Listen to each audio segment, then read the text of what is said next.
Welcome inside Appalachia. I'm Mason Adams. This week, crossing a river by ferry can be a special experience and hard to come by. On the Ohio River, a retiring ferry captain passes the torch to his deckhand. When he first started, he never even used to drive boats at all. So this to him would be like a newly licensed individual learning how to drive a tractor trailer first. And Hurricane Helene destroyed roads and knocked out power and cell service across western North Carolina. But there was still a way to keep people in touch. People have written to us with stories of how they had no other communication, how they dug up an old radio and some batteries, or they had a hand crank radio, and that we were their only source of any information for several days. And Broadway star Michael Cerveris plays Jerry Falwell in the new musical about televangelist Tammy Faye. You'll hear these stories and more this week inside Appalachia.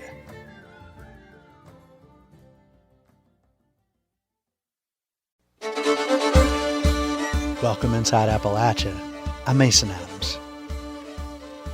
The town of Sistersville, West Virginia, is home to the last ferry crossing in the Mountain State. The Sistersville Ferry has been serving this tiny Tyler County community for more than 200 years. And when it reopens next spring, there will be a new pilot at the helm. Reporter Zach Harold stopped by to witness the last ride of Captain Bo House. Let's say you find yourself in Sistersville, West Virginia, and you really have a hankering for a bacon, egg, and cheese sandwich from the Riverview restaurant just across the Ohio River in the tiny, unincorporated town of Fly, Ohio. You have a couple options. You could drive up to New Martinsville, West Virginia, cross the bridge, and head back down. That's about a 30-minute trip. Or you could drive down to St. Mary's, West Virginia, cross there. That's about a 45-minute trip. Or you could just take the Sistersville Ferry, which will require only 10 minutes of your time and a $5 bill. There's not a schedule. It's what I call on demand. That's Captain Bo House, who pilots the ferry. If we're, like right now, we're on the West Virginia side, a car pulled up, so we're getting ready to go to Fly, Ohio. And we're going to sit there until a car shows up there, or if a car shows up on the West Virginia side, then we'll come back and get them. Bo's been at the helm of this ferry for the last 12 years, and he looks the part of a wizened riverman. Long gray beard, long gray ponytail, arms sleeved in tattoos. But he's just the latest in a long line of pilots, because the Sistersville Ferry has served this community for over 200 years, mostly without interruption. The boat only makes two stops, Sistersville and Fly, Ohio. It's the only ferry in West Virginia and one of only 6 ferry crossings left on the entire Ohio River. Years ago, back when the area's economy was in a better shape, this ferry used to run every day. Now the ferry is a local tradition, a novelty, a tourist attraction, and its schedule reflects that. It's a summertime outfit. We're open from the beginning of May to the end of September. I showed up to witness the final day of the 2024 season, which also happened to be Bo's final day as captain. He came to the job back in 2012 after retiring from the Coast Guard. His daughter worked for the local newspaper and learned the ferry board was looking to hire a new pilot. So I put in a resume and I was working the next day. Though Bo had taken the helm of lots of different ships during his time with the Coast Guard, there was a learning curve once he got on the water here. Yeah, because I've never driven a tugboat. That was a little different, just because of the setup in the pilot house. The driver's seat of this boat is probably unlike anything you've seen before. The pilot controls the vessel by yanking on a series of horizontal chrome levers that control the throttling of the boat's giant diesel engine. So it took a little practice. It took me about a month that I could do it on my own. After 12 seasons, Bo knows all the intricacies of this crossing, from how a wind from the north will push the boat a certain way, to the location of the sandbars hidden beneath the water's surface, to how the current will affect his angle of approach to the muddy landing on the Ohio side of the river. Now that he's leaving, Bo's doing his best to impart that knowledge to his replacement, Tom Meek. Tom is a retired police officer who lives on the Ohio side and started as Bo's deckhand last year. Bo gave 2 years' notice and no other qualified pilots had ever applied. No one showed any interest. So about 2/3 of the way through football, the season last year, they asked me if I'd be interested. I said, sure. When he first started, he never even used to drive boats at all. So this to him would be like a newly licensed individual learning how to drive a tractor trailer first. He's doing very well. In fact, if he had his license right now, I'd tell him, just give him the keys, as they say. Go ahead and take it. You're good to go. Under Bo's tutelage, Tom has learned the ins and outs, or rather the backs and forths, of running this ferry. He's also learned quite a bit about its clientele. Today, because it's the last day of the season, there's a lot of people who've never been on this ferry because they're pulling up asking how much. Any regular riders, or they know the price. I've seen vehicles I haven't seen. A lot of times I can pretty much, I know, oh, that's a regular. Turning the driving over to Tom has allowed Bo to spend more time with those regulars. Folks he's known for over a decade, but on busy days could only wave to from the window of the pilot house.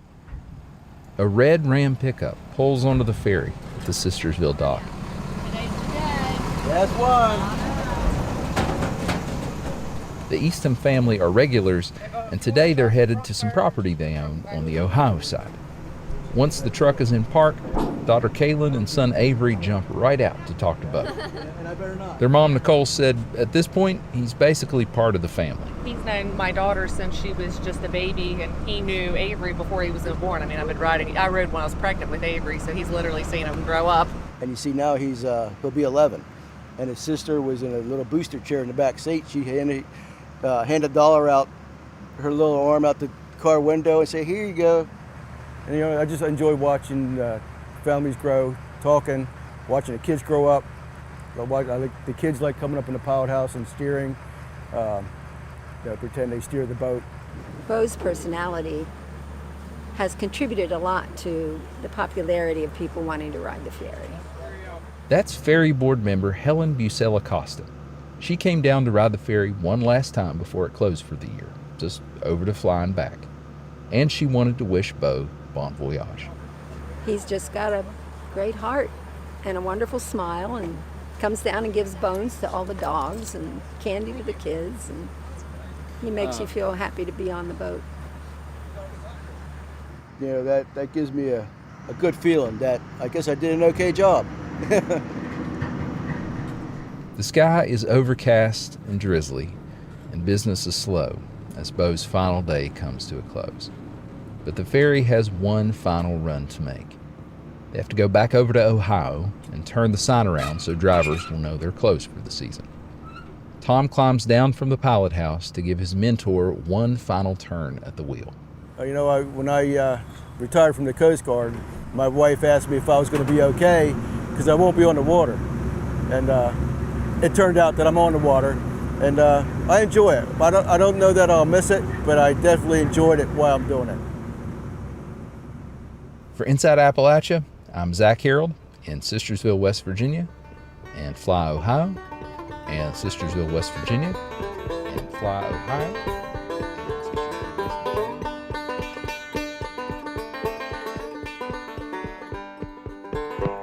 Well, he sits and he smokes an old eyeballed cigar, says he doesn't miss it at all.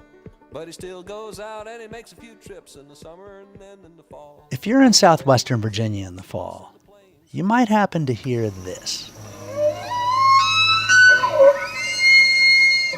That's the sound of an elk bugling. These 700-pound animals once lived throughout the eastern U.S., but European colonizers overhunted them, and eastern elk went extinct in the 1800s. Now, elk are coming back. Radio IQ's Roxy Todd joined a group of tourists on a bus to see elk in their new habitat. The best time to see elk is sunrise and sunset when they're most active. So in the dark, 6:30 a.m., a crowd of people gather to board a tour bus. I like nature, so this is one of the important things in life. Sitlana Mosina is from Richmond. We're standing atop a former strip mine near Grundy in the southwest corner of the state.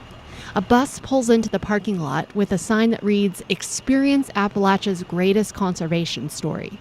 In the 1990s, Kentucky brought elk from western states and successfully introduced them into the eastern mountains there. In 2012, Kentucky started giving Virginia some of their elk. Now the herds have more than tripled, and there are more than 250 elk in southwest Virginia. Gene Hook and his wife now make it an annual tradition to see the elk and enjoy the changing fall colors. This is the 6th year they've traveled from southern Indiana to camp with friends. God's creation. It's just beautiful up in here. As we board the bus, the sun peeks out from the ridgeline. After a few minutes, we spot a group of 12 male elk. Passengers step out into the field, and the only sound is the clicking of cameras and phones. Sharon Pressler is from Chatham and says this is the 3rd time her family has made this trip. She's standing beside her son, who has set up a tripod to take photos. We're seeing a herd of it. Looks like a lot of bachelor bulls. This project is a collaboration between the Nature Conservancy, which owns this land, the Department of Wildlife Resources, and local volunteers, like Leon Boyd, who's guiding this tour. I grew up right here, so all of this was kind of grounds that I hunted on as a kid for rabbit and squirrel and stuff. Boyd and other volunteers with Southwest Virginia sportsmen have spent years reworking this land, pulling up invasive plants like autumn olive that mining companies planted when they reclaimed it.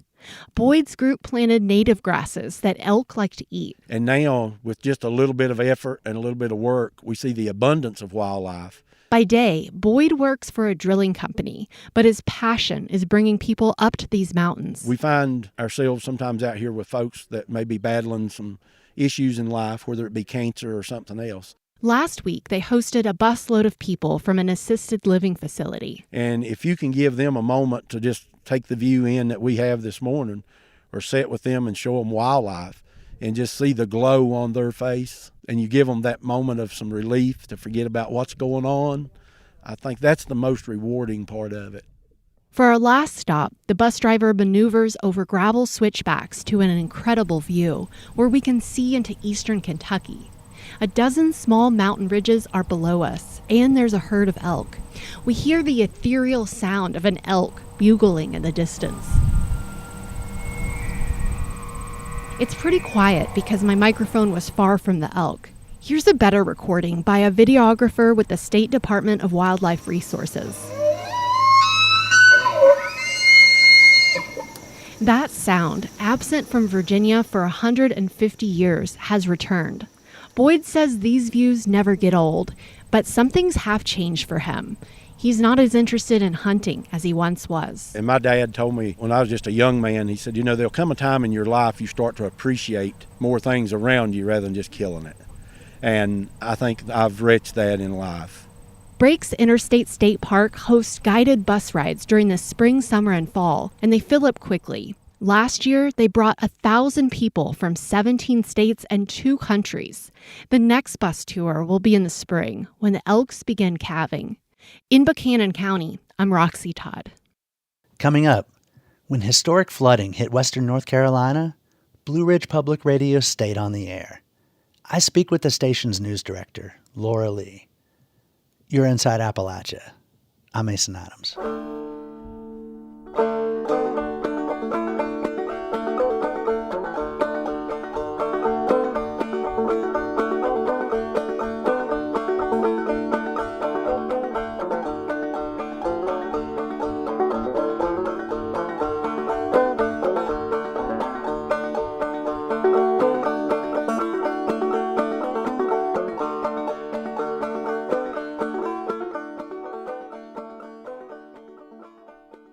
Support for Inside Appalachia is provided by Concord University, offering 31 bachelor-level degrees and 6 master-level degrees for students of any age. More information at concord.edu.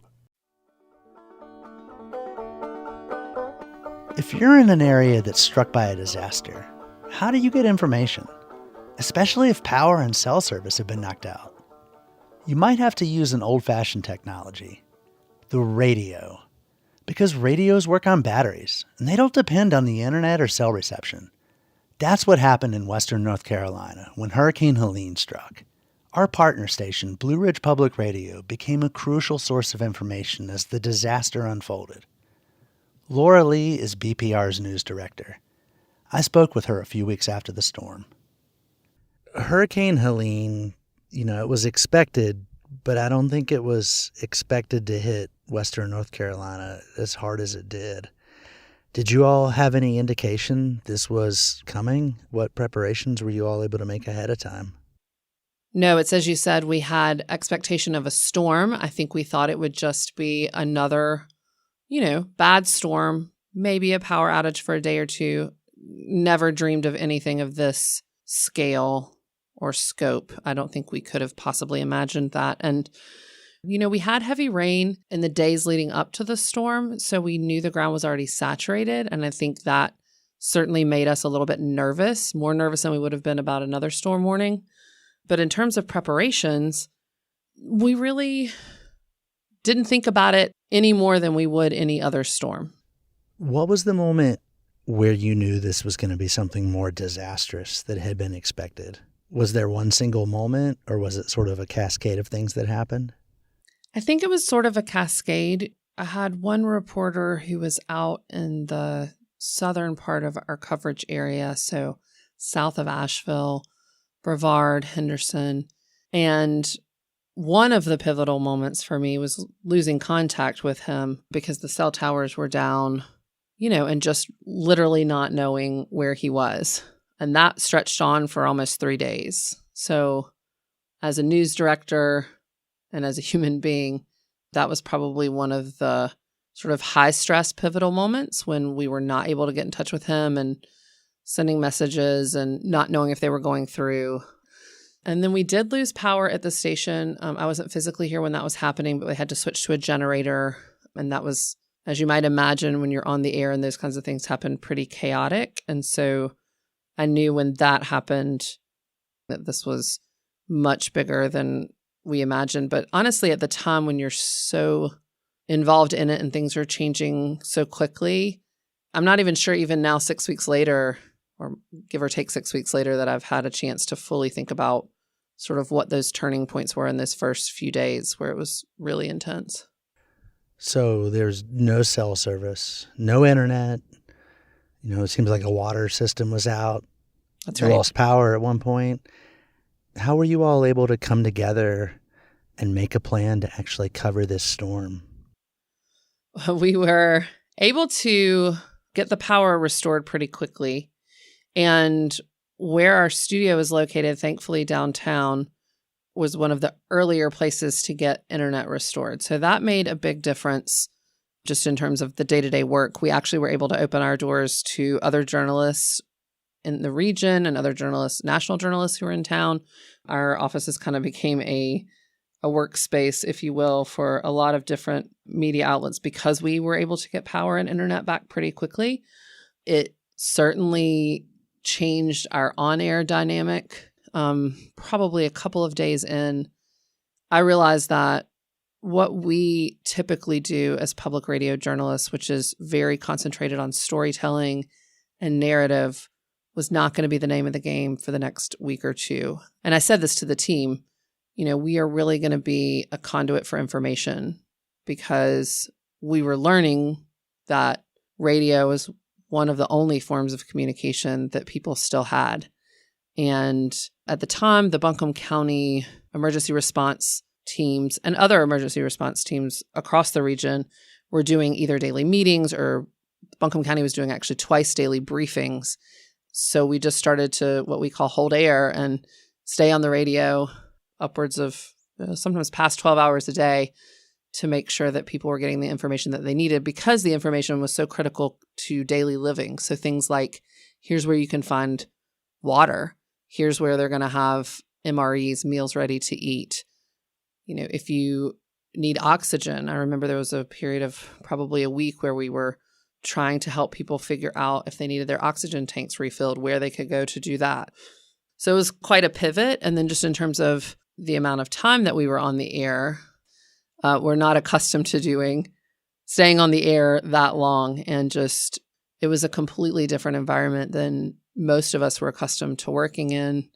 And I'm really proud of the way that they adapted to that to meet the needs of the community. There was a several-day period where there was just very little information coming out of Western North Carolina. People were trying to, from the outside, I remember people trying to reach people they knew there and just not hearing anything back because the cell phones were down. So as the disaster unfolded and y'all kind of got a handle and started to get a sense of what the bigger picture was, I'd like to hear a little bit more about some of what you all did, some of the decisions you made to reach your listenership and report on it accurately and make sure they were getting good, reliable information. I was especially attuned to making sure that this was good, solid, reliable information, as we always are, but I just felt a heightened sense of obligation about that in this instance, because when you tell someone you can go to this site and get water, and gas was not in short supply, but difficult to obtain for a lot of people just because of road outages, and everything was a cash-only system because nobody had the ability to run your credit card. So people's ability to travel for these things is very limited. And what I did not want to do was send people to a place where they weren't going to be able to get what we had told them they would be able to get. And especially when it's something as critical to existence as water and food. And also, a lot of it was repetitious. It felt repetitious for us, but I think that was critically important for the people that were listening. And we've heard in subsequent days of people have written to us with stories of how they had no other communication, how they dug up an old radio and some batteries, or they had a hand crank radio, and that we were their only source of any information for several days. That's a responsibility that this team took really seriously. And then we did get a lot of what you were referring to earlier, people saying, hey, I can't get in touch with my relative, my friend, people from all over the country. So trying to also share reliable other sources of information where they could go to find out, here's the phone number that you can use to call that county emergency management line to figure out if your family member is okay, or to report that you haven't talked to them. So some of this was just both on the air and on the web, but also sometimes just behind the scenes making those phone calls to make sure people got what they needed.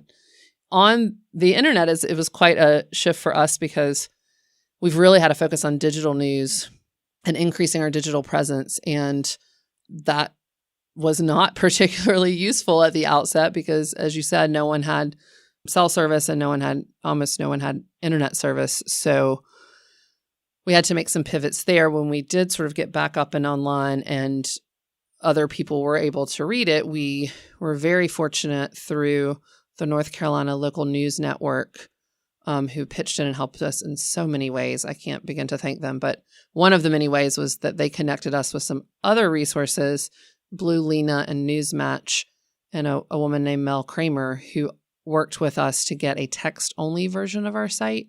And the reason that was important is that if people did have very limited cell service, which a lot of people did for weeks, you could go to the text version of the site and it wouldn't try to download the photos or any other images, graphics, so that you were able to access it even if you had pretty, scaled down service, which I know I personally did for a long time. So we were also really lucky to have partners that helped us with editing on the back end.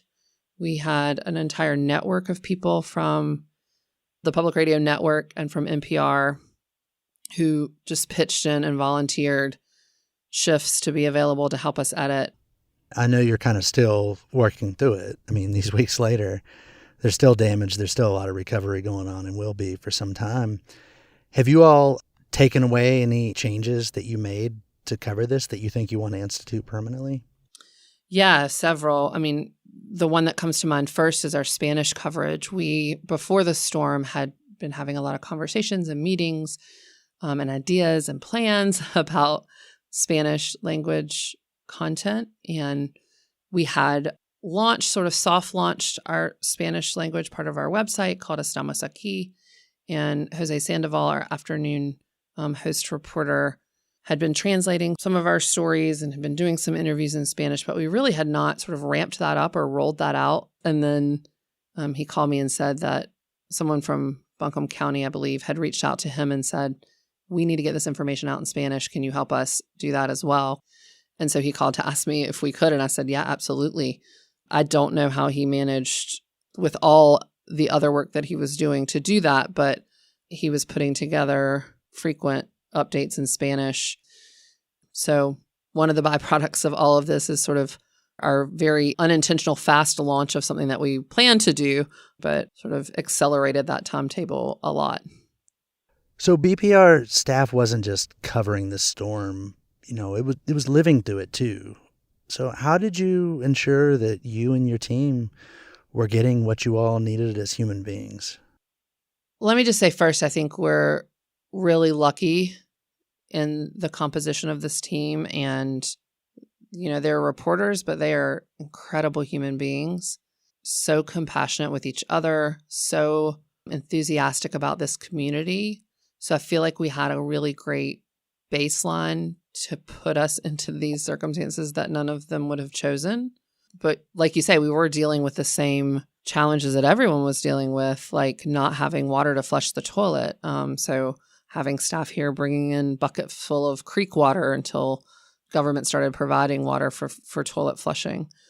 I'm not unaware of how much I think each one of them sacrificed, the hours, incredibly long hours that they worked. And then, you go home and there's no power and there's no internet. So that was another thing. To get any work done, there's no work from home. So you had to do it here and finish it out here before you try to go home and sleep.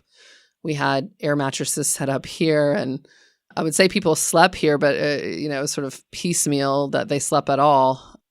It was a struggle. One of the very small ways we tried to cope with that is that in the morning meeting and in the evening meeting, we had 2 meetings a day, I would do a reminder of self-care.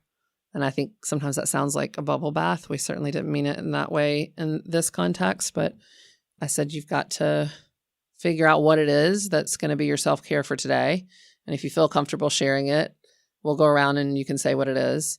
And then a little bit of accountability in the evening meeting to say, hey, did you do your self-care thing or any self-care thing? And sometimes those self-care things were I laid down on the middle of the floor for 10 minutes or I walked around the block. I mean, these were not big things, but I think the sort of team reminder of that was helpful.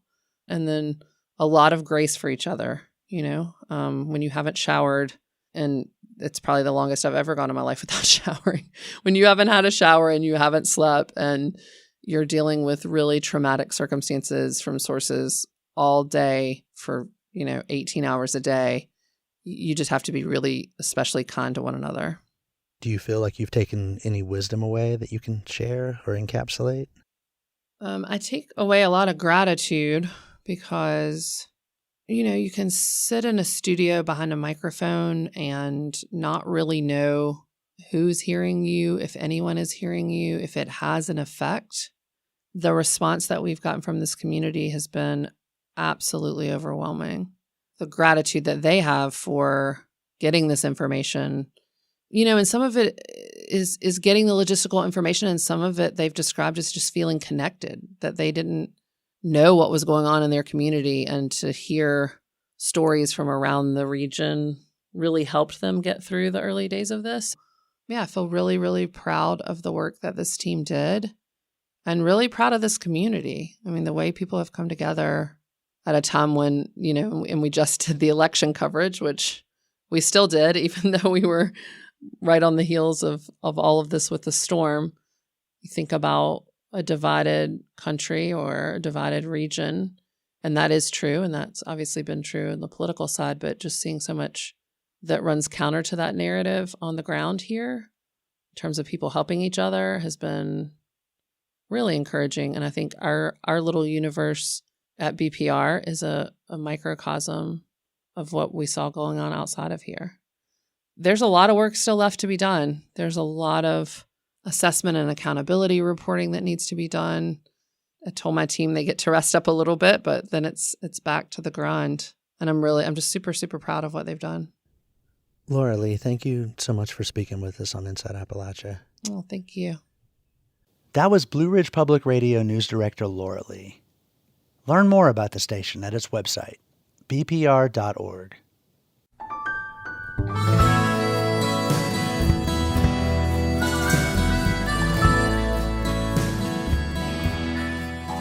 The Columbus Washboard Company in Logan, Ohio, was founded in 1895. Back then, washboards were a necessary tool for doing the laundry each week. Today, of course, most people have a washer and dryer, or access to a laundromat. But the Columbus Washboard Company has found a way to stay open. In 2022, Folkways reporter Capri Cafaro visited the factory and had this story. I'm at the Columbus Washboard Company in downtown Logan, Ohio, surrounded by the Hocking Hills. Today, a group of local musicians are at the factory storefront for a washboard jam session.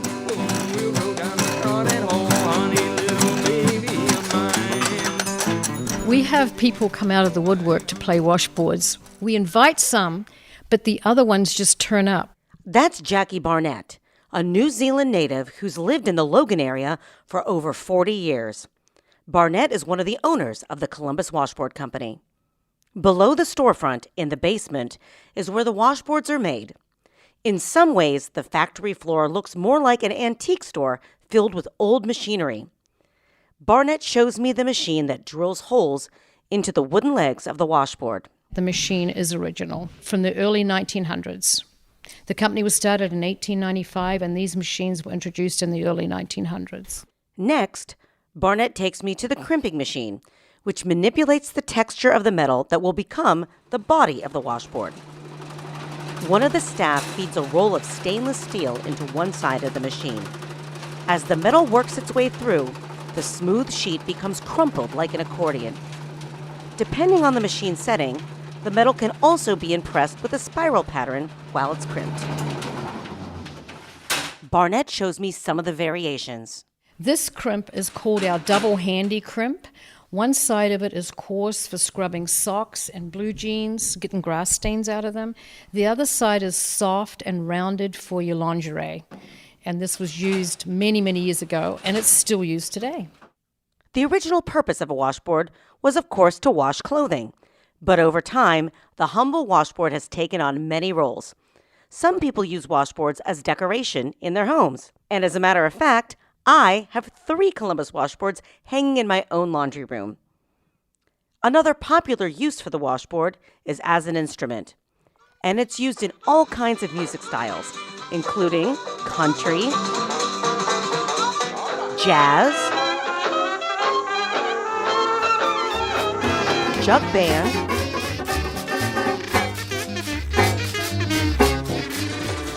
and even punk. The concept of using a washboard in music is nothing new. Washboard playing traces back to hambone, a style of music with roots in African drum playing. Enslaved people were forbidden to use drums in an attempt to stifle self-expression. So they used clapping, stomping, and household items like the washboard to make the rhythm that would otherwise have been played on a drum. Some hambone musicians even used their body as an instrument, like in this 1980 recording of Donald Crower from North Carolina. If that mockingbird don't sing. Over the years, makers like the Columbus Washboard Company have innovated the design of the washboard to enhance its function as an instrument. As the last remaining washboard maker in the U.S., Barnett has incorporated player suggestions into product design. I actually had musicians calling me, and one of them suggested, why don't we try stainless steel?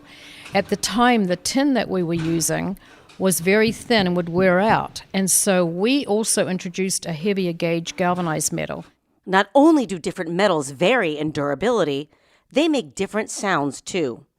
Just ask Joe Rose from Chillicothe, Ohio. He's a new washboard player and has been experimenting with the various sounds washboards can make. Rose explains that different crimping patterns create different sound effects. And what you use to strum the washboard with can change that sound too.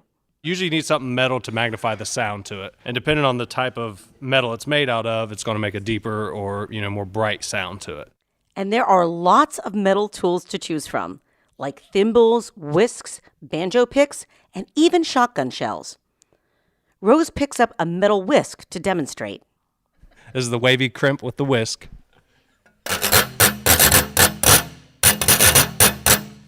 This is the spiral crimp with the whisk. And the glass one with the whisk. Ultimately, the washboard is a percussion instrument. Jackie Barnett says remembering that is the secret to washboard playing. It's just a matter of pretending you've got a drum set in front of you and you just make different noises and different sounds and just strum to the music. With so many options, some players want customized washboards. Breezy Payton is one of those musicians who has collaborated with the Columbus Washboard Company to make custom instruments. I caught up with Payton by Zoom while she's out on the road touring with Reverend Payton's Big Damn Band. Payton says she is one of the few full-time professional washboard players in the world.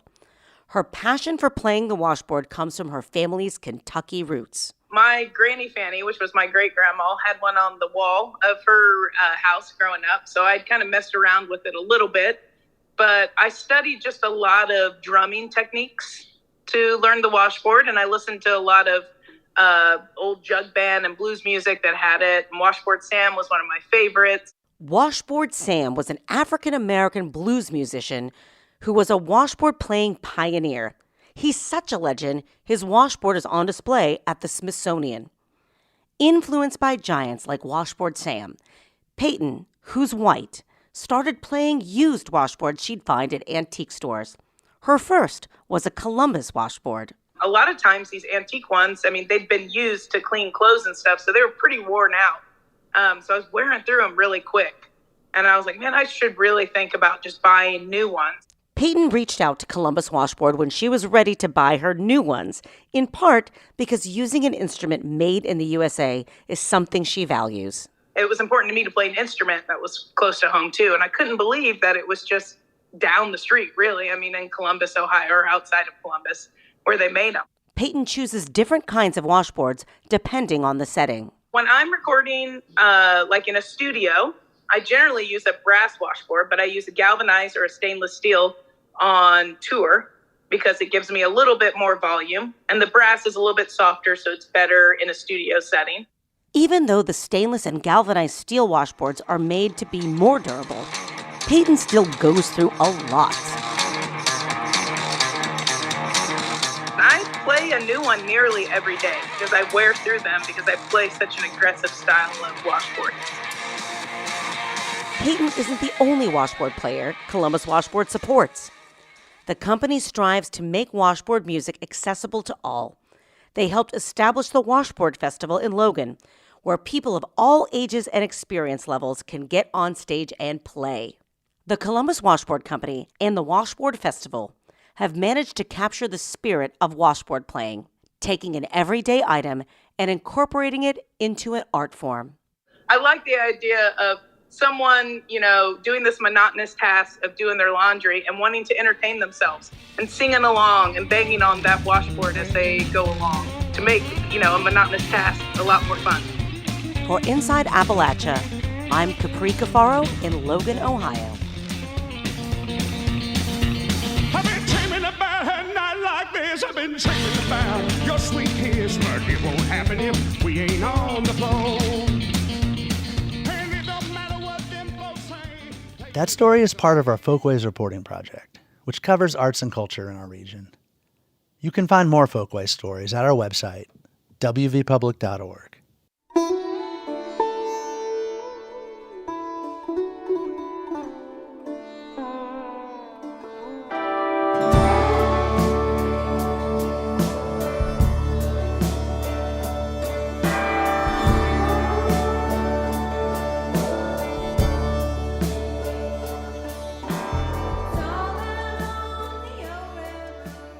There's a new Broadway musical about televangelist Tammy Faye. And the part of Jerry Falwell is played by a Tony Award-winning actor with roots in West Virginia. Michael Cerveris is a musician and actor who grew up in Huntington. He's played the title characters in Sweeney Todd and the Broadway adaptation of Tommy, and even Abraham Lincoln's killer, John Wilkes Booth, and Stephen Sondheim's Assassins. These days, he's got a slew of projects. He's on HBO's The Gilded Age. His band Loose Cattle has a new album. And of course, Tammy Faye.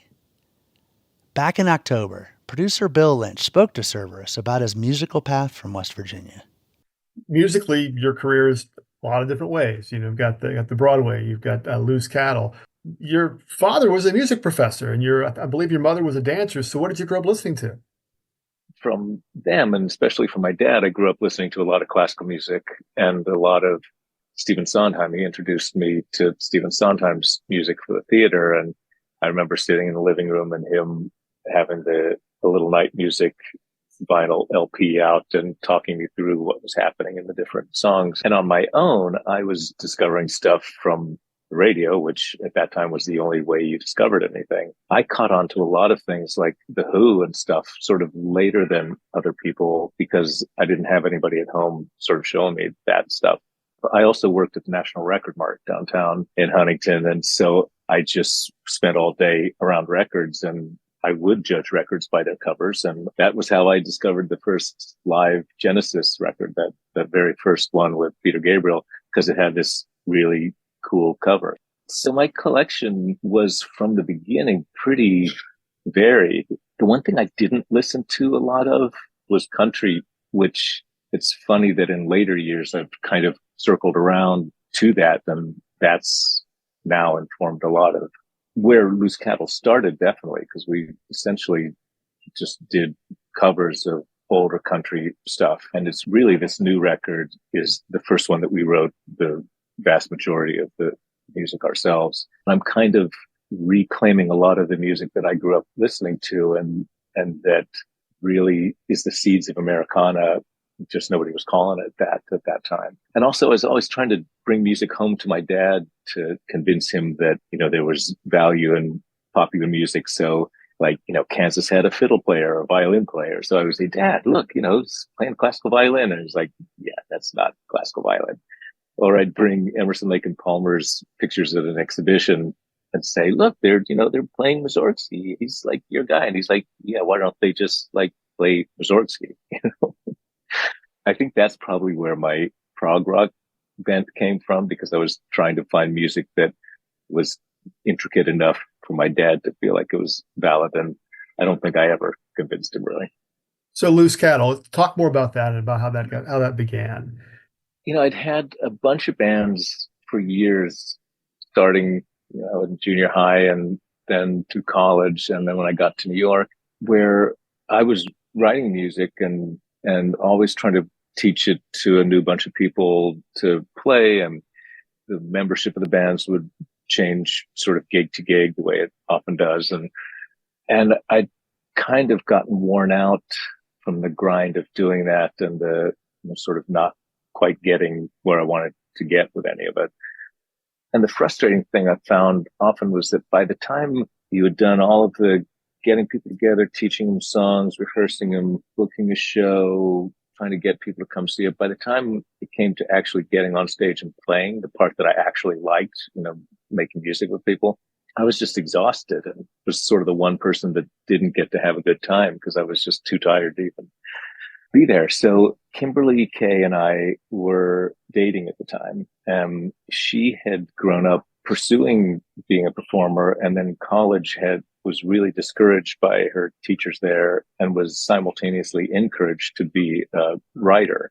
So she'd sort of put aside any thought of being a singer. And I would hear her singing around, when we were out and stuff, and asked her about it. And she said, oh yeah, I can't really sing. And I had heard her sing. I thought as a way to encourage her to get back into that. And clearly we never read any band biographies and thought, oh, starting a band as a couple is a really great idea. So we started this band, and the intention was just to only do the fun parts. So we'll do covers, we'll get everybody together, and we'll mostly just play in people's living rooms. So that's what we were kind of aiming for. And it was successful in that for a couple of months, but all of a sudden we started getting these out of the blue opportunities, like coming to Huntington and playing at the Keith Albee as part of Mountain Stage. doing a show at Lincoln Center here in New York as part of the American Songbook series, the kind of gigs that as a band you work towards getting over time. And we were just sort of falling into them and thought, oh, well, maybe we should actually rehearse and really take some of this seriously and learn some of these songs. And so we've done pretty much everything backwards. Our first record was a live album from residency we did in a venue here. Our second album was a holiday record. And our third album was our first actual studio album. And now this will be our fourth or second, depending on how you're counting.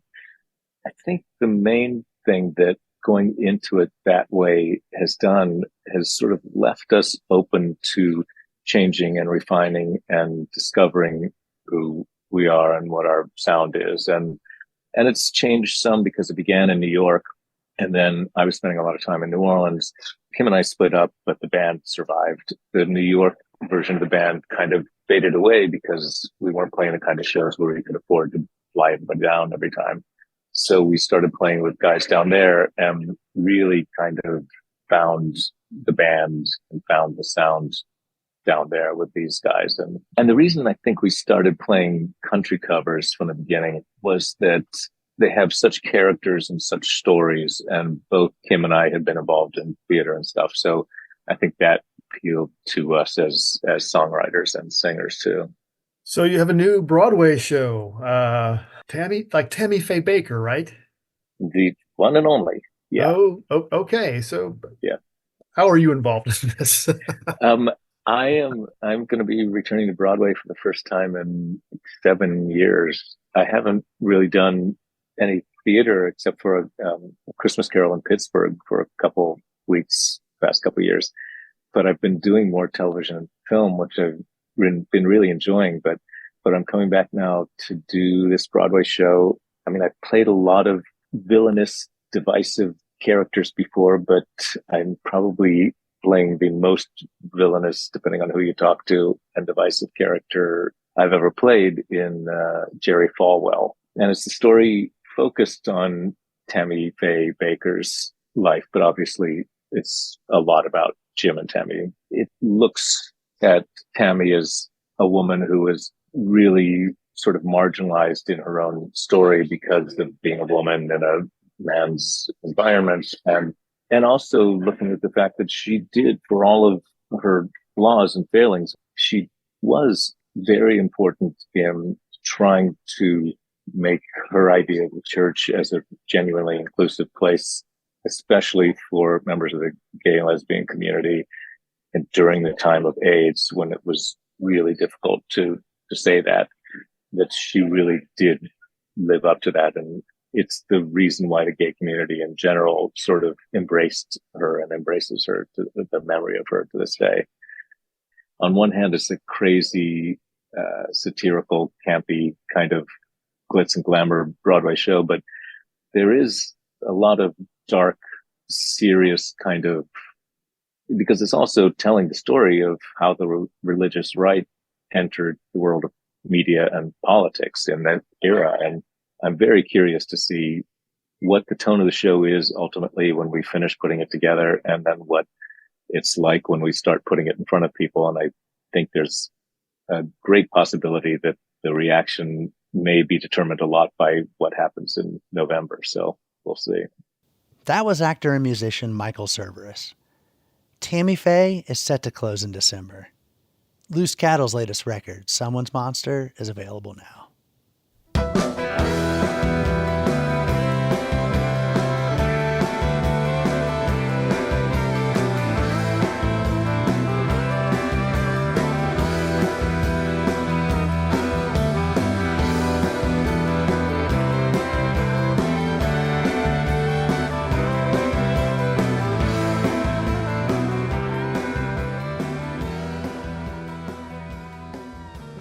Till next time, thanks for joining us as we journey throughout Appalachia.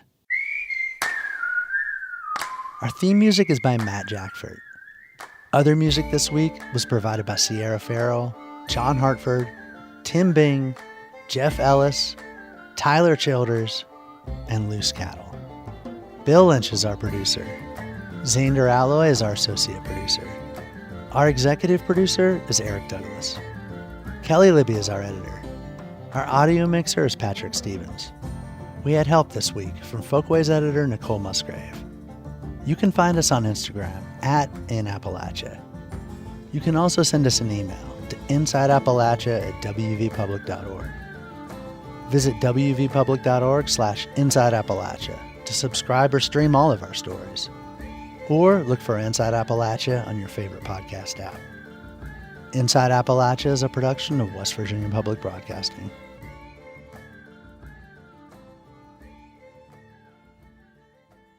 Support for Inside Appalachia is provided by Concord University, focusing on students' futures. Classes available at concord.edu/apply.